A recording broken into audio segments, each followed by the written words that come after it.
we're gonna dive into stuff that, well, listen, anybody needs, but especially if you're playing sports, especially for basketball players. Yeah.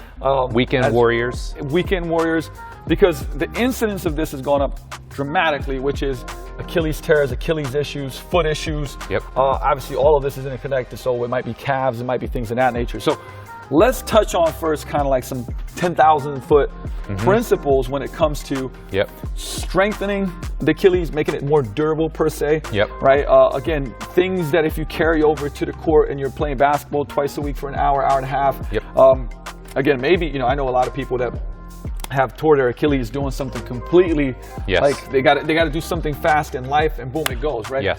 So how do you, not only how do we strengthen it, make it more durable, how do we integrate this into our training? Talk about frequency, things of that nature. Great question. So first of all, I'm a big believer, if we're going to do lower leg stuff, if you're trying to get on the court, if you're on the soccer pitch, at least twice, if not 3 times a week.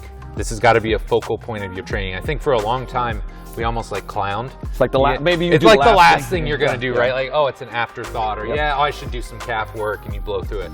But I think we're taking this a lot more seriously now, right? And we see a lot of people, high-level athletes, weekend warriors, people that are just like you said, walking around and they've got calf, Achilles, foot issues.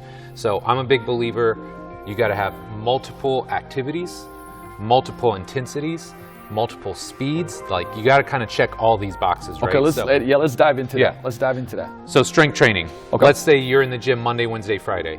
And if you are serious about sports, then you need to be doing a calf activity probably each of those days.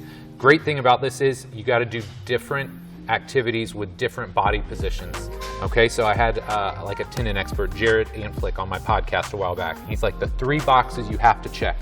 1 would be straight leg standing activities. So that would be, I'm gonna do one real quick, support it here. But it would be, if I'm here. Zoom out so we can get all these calves in the picture, baby. Man. They're not big. But it's like loading up, whether it's single leg, double leg, with load ideally. I mean, obviously, maybe at the beginning it's body weight. So, but my legs are locked out, or they're close to locked out and straight. Okay, so that would be number 1. That box. Okay. Number 2, standing with knees bent.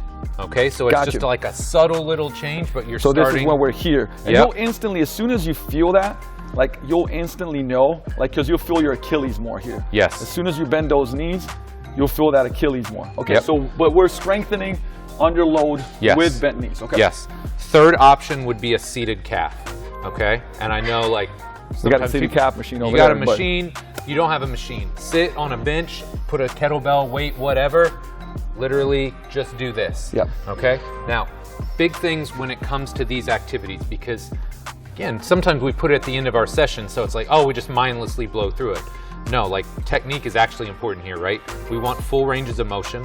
So you want full dorsiflexion in the bottom or whatever you have access to. And when you're coming up, this is something that I've tried to put a big emphasis on, is getting full great toe extension, right? Nobody's talking about great toes, but like really trying to get up and through that great toe when you're doing these exercises. Because you'll see a lot of this, right? If you zoom in on my feet, where people come up, they're rolling to the outside of the foot because they're already being driven in. So one of the things that's really helped me with doing this is squeezing a little ball in between my heels. So whatever you're doing, you imagine this ball, obviously I'm pretending it's there, but when I squeeze it, there's no other way to go than to drive to that inside line of the foot. And trust me, like, you instantly feel the different activation in your muscles when you're doing that. Because again, you can like just like overwork these, and I like to, this is kind of like the ridge, and this is the bridge of the foot. So we got to strengthen that bridge of the foot. Absolutely. So that's an important one, right? So, and then when you're talking about, okay, when we do this, like making sure we leave our ego at the door. Because a lot of times we think, oh, this should be a strong muscle, right? It's got great levers, but a lot of times when we isolate it, we tease it out, we slow it down, because that's the point of this, right? It's very humbling. Slower, it's very humbling, and we use a lot less weight than we think we should. So those are the big check marks that I would be looking for. Then the other piece that I think is important is having this like long-term progression, right? So yeah, just like any program, you're gonna start with higher volume, 3x12, 3x15, but over time, like, if we're really serious about getting strong, we may need to do some lower rep stuff, right? 6, 8. It's not like you're doing heavy singles. It's not a squat or a deadlift, but like 6 or 8, and really trying to get that calf and that Achilles complex strong. So putting an emphasis on strength, I think, is super valuable. Okay, so one thing I wanted to touch on is isometrics. Like, obviously, there's been a lot more about isometrics. So for anybody that doesn't know what that means, it means that I'm either holding a weight. So this would be yielding isometrics. So I got a weight, and I'm just resisting that weight, right? And just holding that position. Or I'm pushing into an immovable object, again, isometrically, just holding that position. So again, would you mix that? Because we got our traditional rep ranges going from 5-6 reps to 12 reps, and then also inserting high intensity, I would say yielding, overcoming isometrics for short periods of time, trying to really drive. By the way, those are very hard. Imagine I have an immovable weight, and I'm just driving into that. I mean, talk about cramping of your muscles really quick, but it's beneficial because it creates a crazy amount of tension, and then it creates adaptations in those tendons. For sure. So it comes down to where are we at in our program, right? So hopefully you're not like, yo, I'm gonna go play 2 hours of pickup ball this weekend. You kind of build back up to it if you're a weekend warrior, or there's an off season where you're building yourself up. So maybe we start with that higher volume stuff early on, just building the strength, building the muscle size, the connective tissue, and then over time, as part of a periodized program, now, right before we go to season, those overcoming isometrics are killer for rate of force development, right? For tamping everything together and really increasing explosiveness and power, right? So that's where I do more of the overcoming stuff. The yielding stuff is really good for people that are dealing with like tendinopathies. And some people will go back and forth on this, the jury's still out, but there are a very large swath of the population where if they've got like Achilles tendinopathy, they do these long duration iso holds, and in a matter of weeks, it goes away. Now, and the great thing is, if this works for you. So let's say you're doing a seated calf raise, right? You're going 3 by 30 second holds. So imagine I'm here, I'm sitting down, whether I have weight or not. I'm driving these up as far as I can, pushing with the load, and I'm holding for 30 seconds, just in that top position. So that's what an overcoming isometric would be, and then progressing that time, 30, 35 seconds, 40 seconds, progressing the load.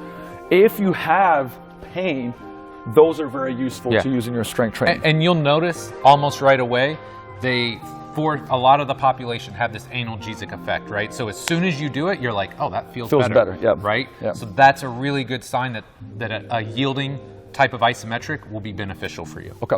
Now, where do we plug in? Because these are important. Plyometrics, because it has to be a mix of strength training, the different modalities we talked about, and plyometrics, and both extensive and intensive, which just means some are like less intensity, we're doing more of them. Intensive ones are high intensity, we're doing less of them. And where they come into play. So same kind of concept, right? So if we're thinking over the course of 3 months, and you do your high volume strength training and you progress to your high intensity isometrics. Same thing with your jump training, right? And your plyometric training. So early on, probably not going to go out and try and do repeat bounce or high intensity box jumps. So maybe, and I want to show you the kind of extensive art. This would be an example where it's like, this is not a lot of intensity for me. And if I'm just doing these jumps, these are extensive, but I would be doing more of them for longer periods of time versus me doing a depth jump into the highest possible jump possible. That would be more intensive. So we start the off season with these more extensive variations, right? And I think something that's super important is getting out of just this purely front and back. So we talk a lot about, hey, you're jumping rope, go side to side, go scissor. Find all these different foot positions, ankle positions. People clown on the agility ladder. But hey man, that's a great position if somebody gets used to all these different shapes of their foot, landing in different positions. It really helps kind of just build a little bit more resilience in the calf, the lower leg, the Achilles. So I'd start with that, and then over time, then you progress to the higher intensity stuff, right? Because the goal is at the end of your off season, before you go into preseason, you're feeling as strong and resilient as possible. But to do that, you have to expose the body and the tissues to higher intensity activities and drills. So let's take now these two and just take, when I say traditional strength program, let's say you're on a strength program, you're trying to get stronger, more powerful, faster. How would you, and let's go start with the off season, moving into the early off season into the preseason, how would you combine those when it comes to the strength training and the plyometrics. Just think that somebody's doing a strength training program. How would you insert that throughout a week? So generally we're going to do something for that area every day. So let's say they're coming in the gym 3 days a week. What we'll generally do is, you know, the power, the speed, the explosiveness, I call that R4, your reactive work. That's going to go in early in the session. So you go through your warm up. Now I'm going to do my extensive jumps, right? I'm going to do my jump rope. I'm going to do my pogos. And then we follow that up with our strength work. Over the course of that off season, now our R4 is that really high intensity explosive work, right? We're doing our heavy box jumps. If we're doing like Haydn's, we're really getting into and pushing out, really pushing the intensity. And then we also know with our strength training, that's where we're getting after it, right? We're doing those heavy, overcoming isometrics. So again, just thinking big picture, right? Really broad and foundational up top, and then creating a wide base for our pyramid, so when they go to camp, again, they're strong, they're healthy, and they're resilient. Would it be a good too, like let's say you got a 3-day-a-week strength program, and you split it out, right? We just talked about, we have one day we have locked out knees and doing some exercise for that. Day 2 we have bent knees, still standing. Day 3 we have seated variation. And also, again, like, you know, we're maybe playing around with rep ranges a little bit, or maybe one day we do a longer isometric yielding hold, and some days we're doing reps. And it's spread out. Absolutely. But again, this is important because if this is something you want to improve, you can't let it be an afterthought, and that's something that Mike is like really bringing to light. You know, if you go and play, I don't know, 2 hours of basketball on a weekend once a week, and you're doing traditional strength training, you're not focusing on this whatsoever, not doing extensive plyometrics, not strengthening your foot and Achilles, you're going to run into some problems, okay? It's inevitable. And I'm a trained individual in the gym, and when I went to do some track and field sprinting and started playing basketball, very quickly the Achilles said, "What's up, bro?" You know? And it's like going back to the gym, starting to do these strength training, starting to do an extensive plyometrics, some of those holds that will, again, like made me feel a lot better, a lot quicker.